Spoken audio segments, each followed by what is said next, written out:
Começando aqui, informando que nós já retornamos o estudo do Livro dos Espíritos, que acontece nas quintas-feiras às 19 horas. E vamos também retornar com o estudo do ESD, às terças-feiras,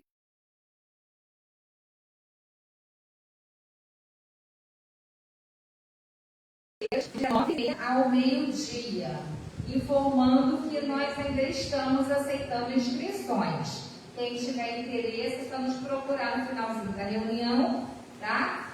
E se inscrever das turmas de terça e sábado. E informar também que o nosso aniversário, nós estaremos comemorando no dia 16, às 9 horas, aqui na nossa casa, o aniversário do Humildade e Caridade. E também, quanto ao Dia do Livro Espírita, que é um evento do 10º seu, será comemorado aqui na nossa casa no dia 30 de abril, às 9 horas. Nós estaremos divulgando, tá, ao longo desse mês de março e abril, essas datas comemorativas. Então, a gente conta com a presença de vocês aqui na nossa casa. Vamos iniciar fazendo a leitura da página, que o título a nossa palestra de hoje, o tema será Mulher Adúltera, será proferida pela nossa irmã Jane Dias. E a página de hoje, intitulada Julgamentos, só um minutinho, do livro Evangelho e Vida, esse livrinho aqui que nós seguimos aqui para a leitura das páginas, que são mensagens de diversos espíritos, são recebidas no Lar de Teresa, intitulada Julgamentos. Não julgueis pelas aparências, mas formai juízo justo. Jesus, palavras de João, capítulo 7, versículo 24. Esta sábia sentença do Mestre vale por todo o programa de vida. Quem não se sente levado a julgar pessoas, fatos e circunstâncias envolvendo conhecidos, colegas, amigos ou inimigos, dispondo-se a tomar posições que por vezes muda até o rumo de acontecimentos? Quantas almas vítimas de julgamentos precipitados, oriundos de falsas informações, calúnias, difamações, sustentadas pela inveja, preconceito, fanatismo ou puro espírito de competição? Ah, queridos irmãos, jamais vos deixeis iludir pelas aparências.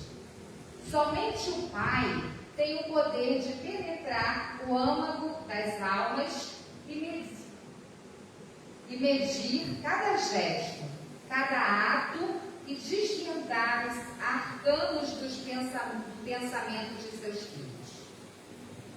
Só Ele pode encontrar a ponta inicial de uma meada que a vida desenrola dentro do tempo. Abstende-vos de julgar. Nunca podereis saber com que medida a vida também vos medirá. Antes de julgardes, meditai nos esforços que muitas vezes vós mesmos já fizestes para não cairdes nos erros que hoje condenais. Quanta luta íntima já travastes, dia por dia, para evitardes que vossos pés resvalassem nessa mesma lama em que vedes mergulhado vosso irmão. Pensai que ele também lutou para não cair, e se tal chegou a acontecer, foi porque provavelmente não encontrou em si mesmo a força da fé ou a luz do discernimento que lhe impedissem a queda. Lembrai-vos, acima de tudo, que a fraqueza que o fez tombar hoje pode se tornar em força amanhã, porquanto a experiência vivida se lhe transformará em patamar de apoio, impedindo-o de cair novamente. Meditai igualmente sobre a força que julgais possuir. Existem problemas que nos obrigam a mais adiante curvar a cabeça na visão sempre oportuna do quanto somos pequeninos e do quanto somos frágeis. Não julgueis para não serdes julgados, porque com a mesma medida com que medirdes, sereis medidos. O reino de Deus não vem com aparências exteriores. Estes são os ensinos do Mestre. Guardai-os e cumpri-os. Só o olhar percussiente do Pai pode alcançar as profundezas da alma de seus filhos para exercer não somente a sua justiça, mas sobretudo para derramar sobre eles a sua infinita misericórdia. Graças a Deus. Então vamos iniciar nossa prece, pedindo a Deus, nosso Pai, a Jesus, que nos ampare a cada um de nós aqui presente, encarnados e desencarnados. Que possamos sentir a Tua presença, Senhor, nessa reunião, nessa noite que aqui estamos, através da Tua paz, da Tua misericórdia. Abençoa a nossa irmã Jane, que estará conosco hoje, trazendo a mensagem desta noite. Que possamos, Senhor, estar atentos a todas as palavras que aqui serão passadas para nós. Obrigada pela oportunidade de estarmos aqui reunidos em Teu nome, em nome da doutrina espírita. E assim te pedimos a permissão para darmos por iniciada a nossa reunião de hoje. Fique conosco, Senhor. Graças a Deus. Convidamos então a nossa irmã, que estará falando sobre a mulher adúltera.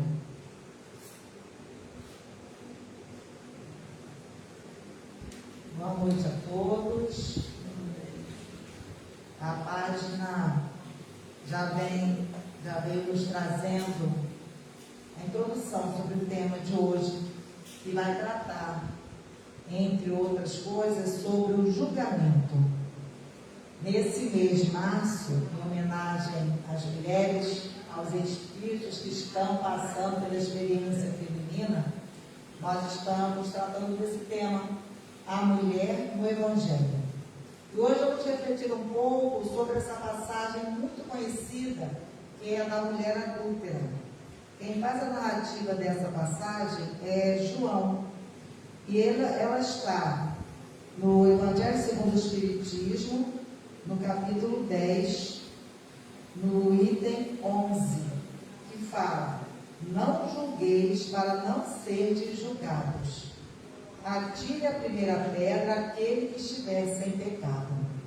E logo no primeiro trechinho, que Mateus cita no capítulo 7, versículos 1 e 2, está gravado assim: não julgueis a fim de não serdes julgados, porquanto sereis julgados conforme houverdes julgado os outros.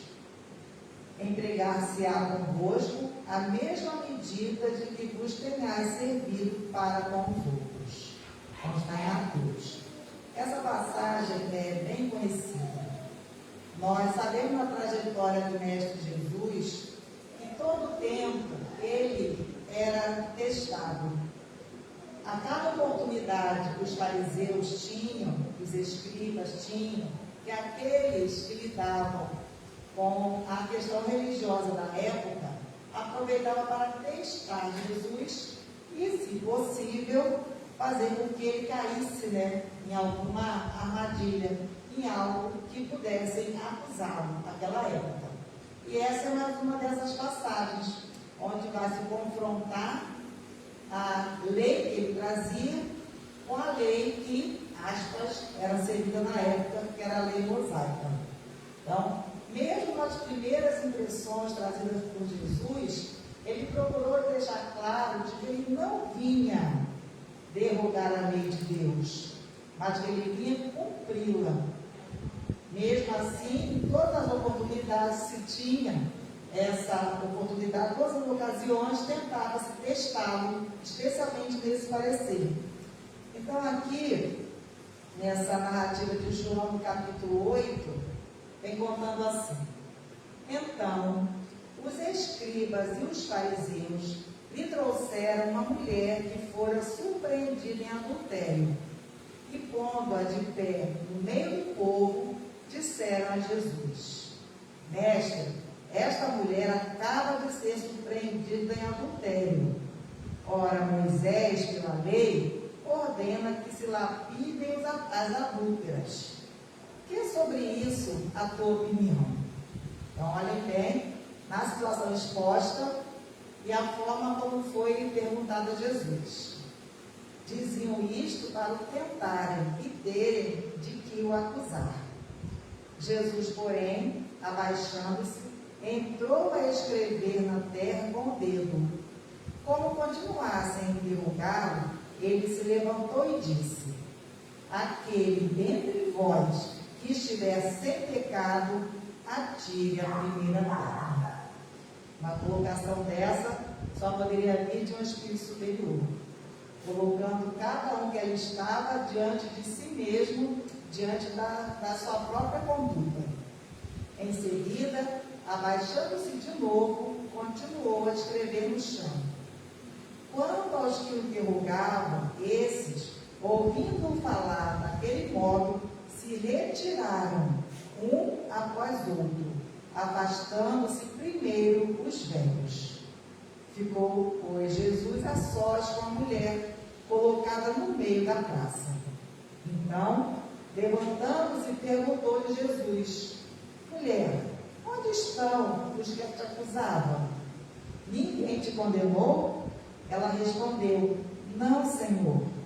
Disse-lhe Jesus: também eu não te condenarei. Vai-te e de futuro não tornes a pecar. Então, essa é a passagem que vai servir para nossas reflexões hoje sobre a mulher adúltera. É bastante conhecida. E dentro dessa passagem, nós vamos ter muitas ocasiões e muitos pontos de reflexão. Então, para hoje, vou tirar alguns deles, uns que estão aqui no próprio Evangelho, quando vai ter o comentário no item 13, que fala assim: atire-lhe a primeira pedra aquele que estiver isento de pecado. Essa foi a fala de Jesus. Essa sentença faz da indulgência um dever para nós outros, porque ninguém há que não necessite para si próprio de indulgência. Então, com o mesmo peso que julgarmos o outro, seremos também julgados. Da mesma forma como nós precisamos da indulgência do outro em relação a nós precisamos fazer esse exercício de sermos também indulgentes em relação ao outro. Esse é um dos pontos que é colocado aqui como para que a gente pense sobre isso. Porque toda vez que nós julgamos a conduta do outro, que nós apontamos o dedo para os erros, muitas vezes erros segundo o nosso entendimento, com a atitude do outro, nós precisamos estar cientes de que não trazemos aquela mesma imperfeição, de que não erramos muitas vezes naquele mesmo ponto em que nós julgamos. Não sei vocês, mas algumas vezes eu já me peguei assim, não acabei de fazer uma crítica, me vem uma ocasião em que eu agi da mesma forma.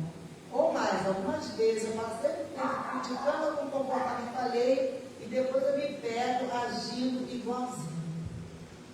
Por que será que isso aconteceu comigo e acontece comigo de vez em quando? Posso falar que seja com você, mas comigo, e às vezes aparece aquele quadro claro. Puxa vida, olha, eu criticava isso quando via o outro fazer. Eu rapidamente apontava, julgava e não raro condenava. Então é essa situação que é colocada aqui. Quando fala, o reproche lançado à conduta de outro, ele pode obedecer a dois modos, né? Quando eu vou falar da conduta do outro, vou reprovar, pode ser por dois motivos. O primeiro motivo que é colocado aqui é para reprimir o mal ou desacreditar a pessoa cujos atos se criticam. Então, se eu estou chamando a atenção de um equívoco do outro, porque eu quero reprimir aquele mal, isso não é de todo ruim, porque a repreensão de um mal pode evitar outros males mais graves à frente. Agora, se a condenação que eu faço, a crítica que eu faço, uma crítica negativa, não é aquela crítica que você está tentando auxiliar o outro numa reflexão, não. O que eu faço em relação ao outro, justamente para desacreditá-lo perante os demais, aí não tem mesmo nenhuma explicação. Ele coloca aqui que o primeiro, que quando eu reprimo o erro do outro para poder evitar o mal, diz que pode ser louvável. E aí, em certas ocasiões, é um dever. Nós estamos vendo repetidamente o companheiro agir de forma equivocada. E o equívoco que vai trazer prejuízo não para ele, não só para ele, mas também para os demais. Então é um dever nosso de lhe chamar a atenção, de lhe abrir os olhos, de ponderar sobre aquela atitude, se a intenção for essa. Então pode até ser louvável. Mas criticar o outro, reprimir o outro, apenas para que ele fique desacreditado perante a sociedade, perante um grupo, aí, de fato, não há condição para se achar que essa atitude faria algum bem. Nem para mim e muito menos para o outro, que pode se sentir diminuído, pode se sentir ofendido. Então, esses comentários que faz aqui. E tem um detalhezinho aqui, que fala que não é possível que Jesus desaconselhasse essa reprimenda diante de um mal que o outro esteja cometendo. Não, Jesus não ficava do lado do mal, mas também ele não condenava quem estava naquele momento, por equívoco, praticando o mal. Muitas vezes nós não conseguimos separar o pecado, o erro, do pecador, daquele que erra. Então colocamos tudo no mesmo barco e acabamos de verdade ofendendo, fazendo críticas ofensivas e até conquistamos alguns inimigos por conta dessa forma de agir. Então fala aqui que a autoridade para censurar está na razão direta da autoridade moral daquele que censura. Então, se eu vou censurar a atitude do outro, eu tenho que ter garantia de que eu tenho autoridade moral, de que eu não caio naquele mesmo erro, de que eu não cometo aquele mesmo equívoco. Aos olhos de Deus, uma única autoridade legítima existe, a que se apoia no exemplo que dá do bem. É o que igualmente ressalta das palavras de Jesus. Então, Jesus que veio dar cumprimento à lei de Deus, viveu na sua intensidade, na sua pureza, essa mesma lei. Então, naquele momento, observe, Jesus tinha autoridade moral para reprovar o ato daquela mulher. E ele não o fez da forma como gostaria que ele fizesse, que seria uma condenação, que seria levar aquela mulher à lapidação, como dizia a lei. Mas quando Jesus diz que não veio derrogar a lei, não era a lei vigente, a lei de Moisés, que nós sabemos que tem um conteúdo próprio para a organização daquela sociedade, um conteúdo próprio ao nível que os espíritos estavam naquela época. E quando vem Jesus com a boa nova, com a boa notícia, vem também com esse objetivo de restaurar, de levar a novas interpretações, de trazer uma nova realidade. Porque muitos equívocos foram e ainda são praticados em nome da lei. E muitas vezes nos arvoramos a julgamentos que são verdadeiras condenações. E mais, sem nenhuma moral para fazermos isso. É a nossa condição ainda. Aqui no Evangelho segundo o Espiritismo, na colocação de João, ele narra esse fato, quando a mulher adúltera é levada à praça pública para ser lapidada até a morte por todos aqueles que faziam a sua condenação. No livro da Amélia Rodrigues, eu até achei que eu tivesse esse livro em casa, mas eu não tinha, então eu pesquisei aqui. conta, como se fossem os bastidores, né? Na doutrina espírita, nós contamos com essa peculiaridade. Além do evangelho trazido pelos evangelistas, nós temos as instruções dos espíritos, nós temos essa experiência que os espíritos nos trazem acerca dos fatos, acerca dos acontecimentos. Então, a Amélia Rodrigues fala um pouco mais da mulher adúltera após aquele instante ali. Nós conhecemos pelo Evangelho de João a passagem, mas ela se encerra ali. Jesus dizendo que já que ninguém que estava ali a condenou, ele também não a condenava, mas ele lhe orientou, dizendo que dali para diante que ela não voltasse a pecar. Ou seja, ele não foi conivente com o erro, com a infidelidade que ela havia praticado até aquele momento. Quer dizer, acolheu a pecadora e orientou com relação a corrigir o erro que ela havia caído. E a Amélia Rodrigues vem contando alguns bastidores, 2 outros episódios em que a mulher adúltera volta a conversar com Jesus. Ela conta, deixa eu conferir o nome do livro aqui, ela conta, a Amélia Rodrigues, no livro Pelos Caminhos de Jesus. É uma psicografia de Divaldo Franco. O que eu tenho lá em casa é Trigo de Deus, muito bonito também, porque ela vai fazendo a narrativa dos bastidores do Evangelho de uma forma tão bonita, tão envolvente. Nesse livro ela conta que naquela mesma noite a mulher adúltera voltou a procurar Jesus. E conversando com Jesus, ela abriu seu coração, relatou das suas fraquezas, falou do abandono do marido, que saía e a deixava só, um marido que não estava mais cumprindo os seus deveres junto à família, junto ao lar, que vivia na farra com amigos, e que com isso ela se sentia abandonada.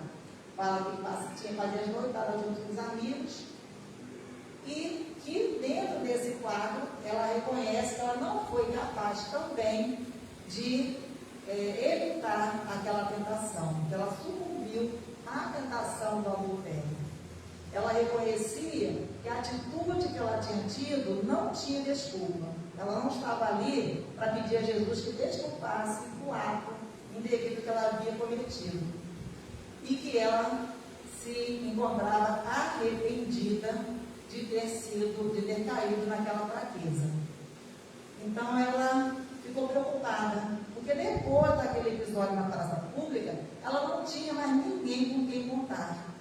Ao longo desse mês, nas narrativas que temos ouvido aqui, e também temos outras oportunidades de assistir, as mulheres não recebiam, vou botar tudo no passado, tá? Não recebiam um tratamento justo em relação aos homens. Imaginemos essa mulher, depois de ter sido pega em adultério, não foi morta em praça pública. Jesus não permitiu que ela fosse morta ali. Porque cada um foi pensando nos seus enganos e não foi tendo coragem de atirar a primeira pedra. Só que essa mulher ficou numa situação difícil. Ela não tinha mais com quem contar naquela cidade. O pai, sendo homem também da sociedade, jamais iria apoiá-la. Muito menos o marido.